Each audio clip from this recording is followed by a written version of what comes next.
mas no século XIX desce à Terra mais um missionário. Allan Kardec, da pleiade do Espírito Verdade. O Espírito Verdade que contava com uma pleiade de espíritos superiores, mas um deles teve que encarnar. Um dos membros da pleiade tomou corpo e se transformaria na Terra no porta-voz de toda a pleiade do Espírito Verdade. E é nas páginas luminosas de um livro dos Espíritos que a humanidade pode beber de uma nova fonte de religiosidade. A partir da doutrina espírita, o nosso conceito de religião precisa mudar, precisa se ampliar, precisa se aperfeiçoar, se ele quiser dar conta do conteúdo de O Livro dos Espíritos. E nesse particular, já que nós vamos falar sobre as parábolas de Jesus, em suma, já que nós vamos falar sobre o texto e o contexto do Novo Testamento, nada melhor do que relembrar algumas questões de O Livro dos Espíritos, na terceira parte das leis morais, iniciando pela questão 619, quando Kardec pergunta para os espíritos superiores: Deus deu a todos os homens os meios de conhecer a sua lei? Todos os seres humanos podem conhecer a lei de Deus? E os espíritos respondem: todos podem conhecê-la, mas nem todos a compreendem. Os que a compreendem melhor são os homens de bem e aqueles que querem procurá-la. Há uma cerca que separa a mente humana da compreensão da lei divina. Só penetra na compreensão da revelação divina verdadeiramente aquele que tem bondade no coração.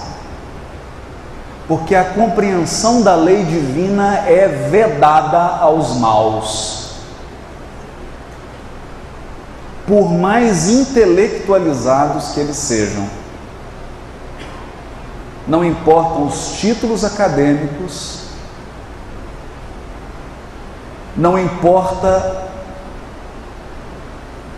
o quão sofisticada seja a inteligência da criatura, se ela for má,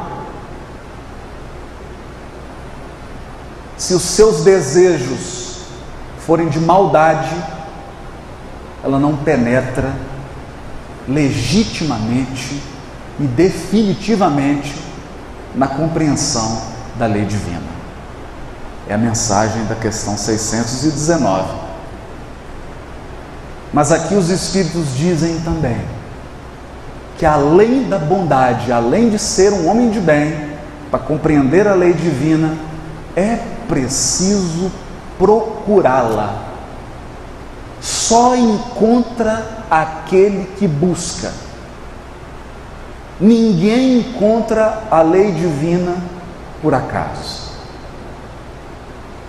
Ninguém sai andando por Rio Preto e tropeça na lei divina. É preciso buscá-la. É preciso procurá-la. Procurá-la com todo o anseio, com todo o desejo. Porque encontrar a lei divina é entrar em relação e em sintonia com Deus. E aqueles seres humanos que alcançam esse resultado, nós costumamos chamar de santos. Como, por exemplo, o patrono dessa casa, Francisco de Assis.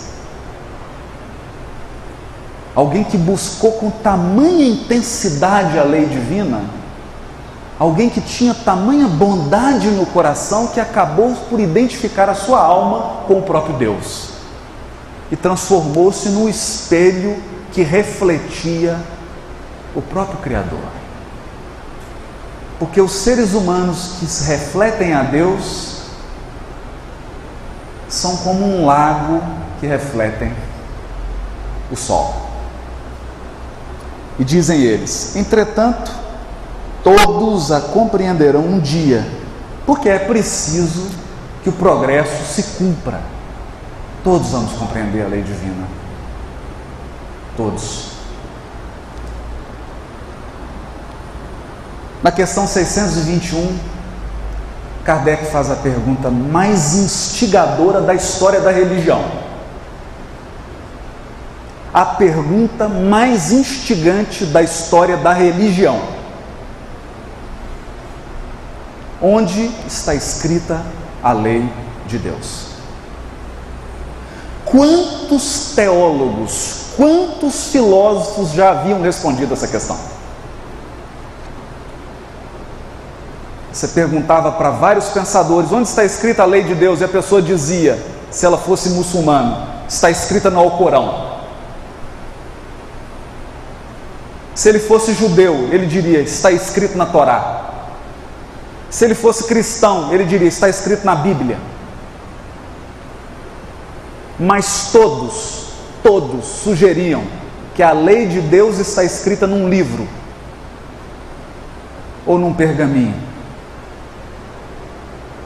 Como se a lei de Deus pudesse ser tocada por mãos humanas.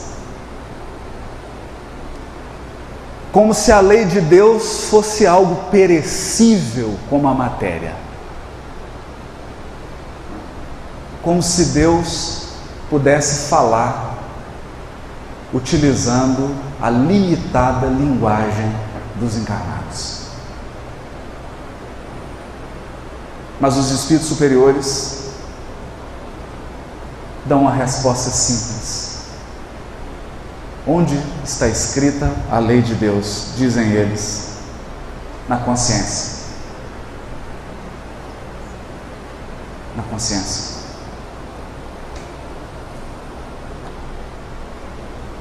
Levando todos nós a refletir que a Bíblia já foi escrita no dia em que você foi criado. E ela está dentro de você. A verdadeira Bíblia sempre esteve dentro de você. Dentro de você. Faz parte de você. Então, quando nós dizemos estudar o Evangelho, estudar a Bíblia, estudar as parábolas, nós não estamos falando de uma busca fora. Nós estamos falando de uma busca interior, de uma jornada dentro da tua alma. É mergulhar no mais profundo que existe no seu ser.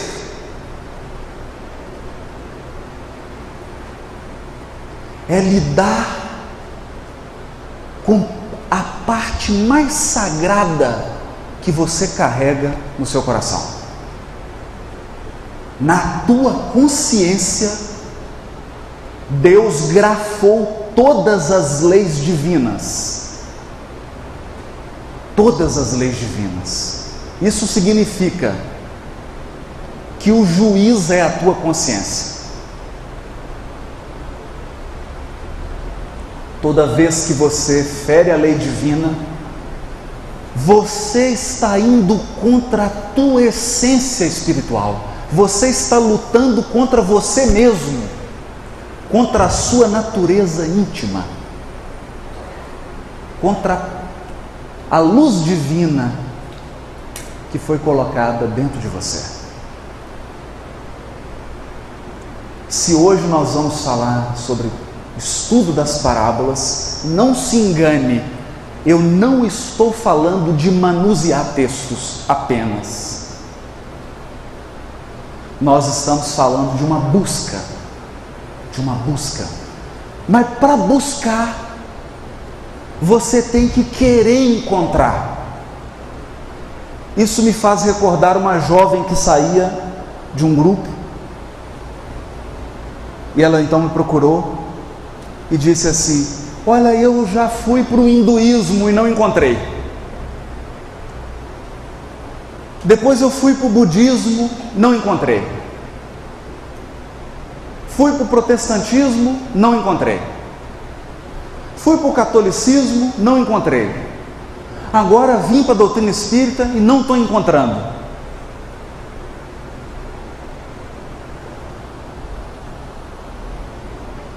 Eu perguntei para ela assim: e você realmente está com vontade de encontrar?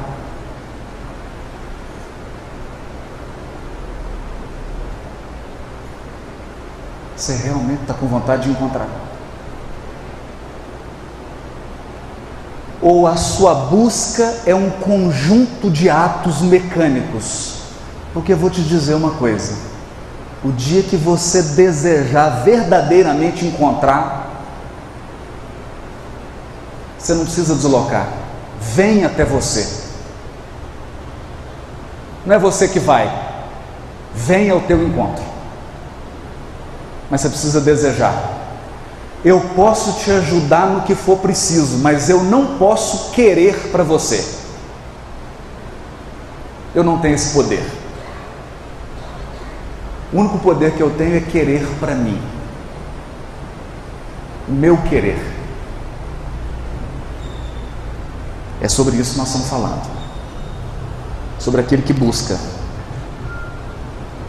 Então Kardec, indagador, aprofunda. Ora, posto que o homem carrega na sua consciência a lei de Deus, que necessidade haveria de a revelar? Se a lei está dentro de nós, para que ele revela? E os espíritos, ele, o homem, a esquecera e menosprezara. Deus quis que ela lhe fosse lembrada. Bom, eu adoro essa resposta. Eu gosto muito. Sabe quando você tem um tanto de coisa para fazer e aí você coloca uns bilhetinhos assim na geladeira? Eu não sei por que colocam na geladeira.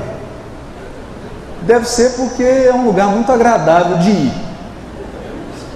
Mas a pessoa coloca um bilhetinho, os lembretes. Amanhã ligar para fulano, encontrar-se com ciclano, buscar, comprar isso, comprar aquilo, você coloca um lembrete. Pois bem, se você está com a Bíblia na mão, segundo os espíritos superiores da Pleiade do Espírito Verdade, você está com um lembrete nas mãos. É só um lembrete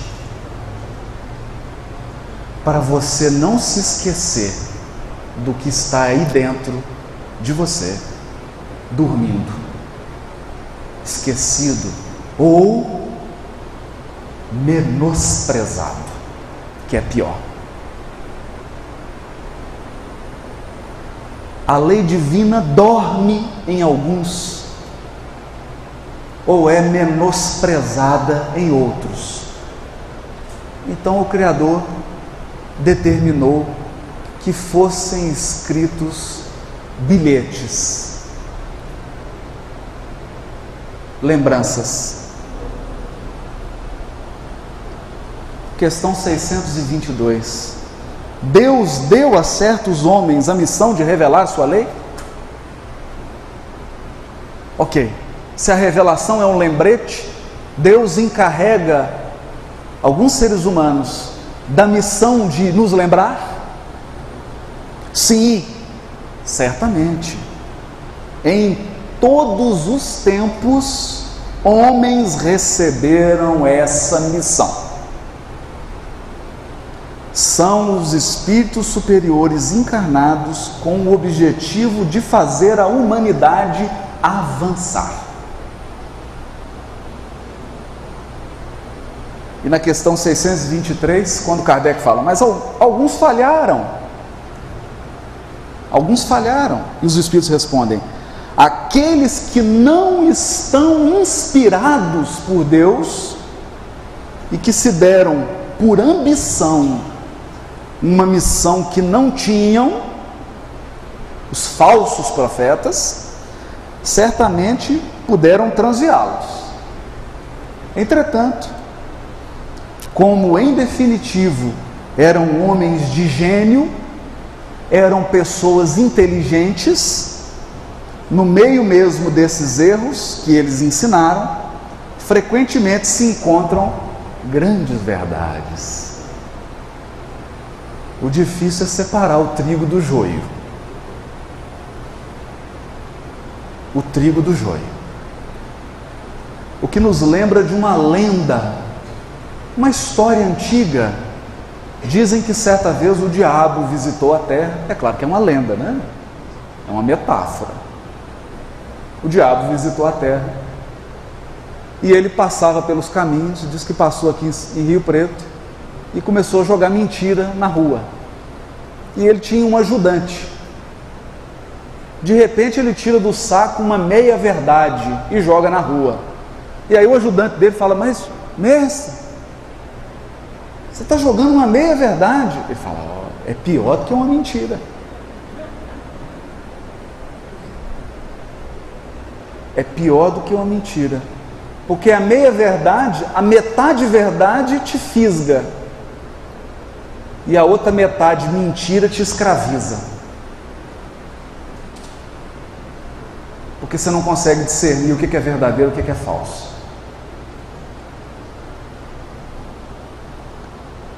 E então, questão 624. Qual é o caráter do verdadeiro profeta? Entendendo o profeta como aqueles espíritos que receberam a missão de revelar a lei divina que está dentro de nós. Então o profeta é aquele que vem, toca no seu ombro e fala assim, amigo, você se lembra? Aí você fala, não. Então deixa eu refrescar a sua memória. Olha para dentro de você. É por isso que a Bíblia mexe com a gente. Porque os verdadeiros profetas que foram inspirados para trazer aquelas mensagens estão falando de algo que cala fundo no nosso coração. É por isso que a gente fica mexido. É por isso que isso nos comove. Qual o caráter do verdadeiro profeta? O verdadeiro profeta é um homem de bem, inspirado por Deus. Pode-se reconhecê-lo por suas palavras e por suas ações.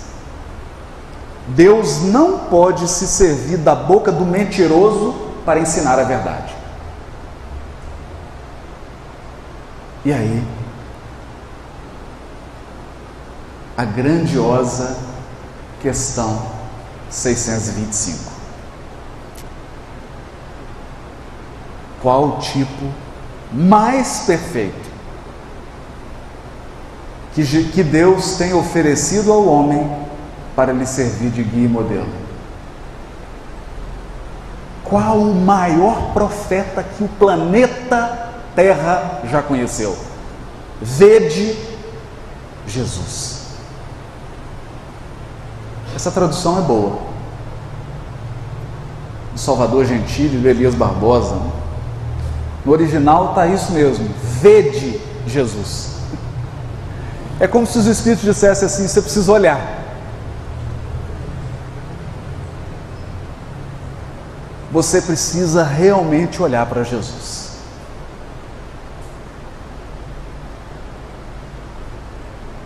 Mas não como as religiões tradicionais o olham. Precisa encará-lo com um novo olhar. Um novo olhar. Como guia e modelo. E aí Kardec faz um comentário extraordinário. o comentário de Kardec é quase que uma resposta, o que prova que ele também era um membro da Pleiade do Espírito Verdade. Olha o que ele diz: Jesus é para o homem o modelo da perfeição moral que a humanidade pode pretender na Terra.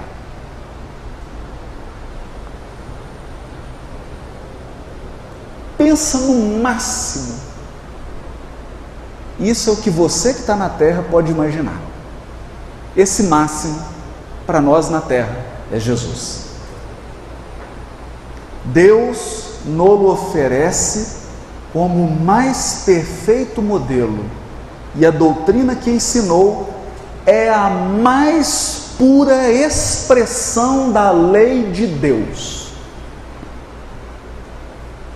O ensino de Jesus é a mais pura expressão da lei divina que está dentro de você.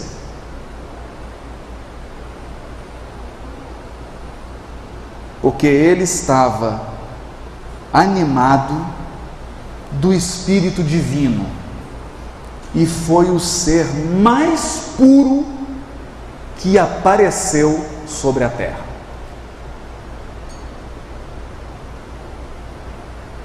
O mais puro.